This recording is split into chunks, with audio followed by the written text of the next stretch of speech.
Last వీడియోలో calorie surplus గురించి calorie deficit గురించి పిచ్చ క్లారిటీగా చెప్పిన, చిన్న పోరోన్కి నర్సరీ పోరోన్ కూడా అర్థమయ్యేటట్టు చెప్పిన. ఈ వీడియోలో వచ్చేసి ఎవరు క్యాలరీ సర్ప్లస్లో ఉండాలి, ఎవరు క్యాలరీ డెఫిసిట్ ఉండాలో సింపుల్గా చెప్తాను నేను. ఎవరైతే వెయిట్ ఎక్కువ ఉంటారో, ఫ్యాట్ పర్సెంటేజ్ ఎక్కువ ఉంటుందో, ఓవర్ వెయిట్ ఉంటారో, లావు ఉంటారో వాళ్ళు క్యాలరీ డెఫిసిట్లో ఉండాలి. ఎవరైతే బక్కగా ఉంటారో, స్కిన్నీగా ఉంటారో, వెయిట్ తక్కువ ఉంటారో, ఫ్యాట్ పర్సెంటేజ్ తక్కువ ఉంటుందో వాళ్ళు క్యాలరీ సర్ప్లస్లో ఉండాలి. ఎందుకు అని అంటే రీజన్ కూడా చెప్తా. క్యాలరీ డెఫిసిట్లో ఉంటే వెయిట్ లాస్ అవుతారు, క్యాలరీ సర్ప్లస్లో ఉంటే వెయిట్ పెరుగుతారు. అంతే ఇక. ఇంత సింపుల్గా, ఇంత క్లియర్ కట్గా ఎవరు చెప్పరు. నువ్వు ఒక పర్సనల్ ట్రైనర్ని పెట్టుకున్నా కూడా ఇంత సింపుల్గా చెప్పరు భయ్. నేను చెప్తున్నా, ఇంత కష్టపడి ఇంత వీడియోలు తీస్తున్నా, నీకు ఉపయోగపడకపోతే ఒకళ్ళు ఈ వీడియో నీ దగ్గరకు వస్తే వాళ్ళకన్నా షేర్ చేయి.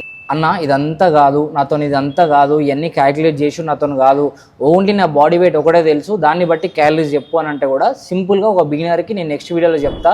నీ బాడీ వెయిట్, నీ బరువును బట్టి నువ్వు ఎన్ని క్యాలరీస్ తీసుకోవాలో నేను నెక్స్ట్ వీడియోలో చెప్తా. మీరైతే నా అకౌంట్ని ఫాలో కొట్టేసేయి.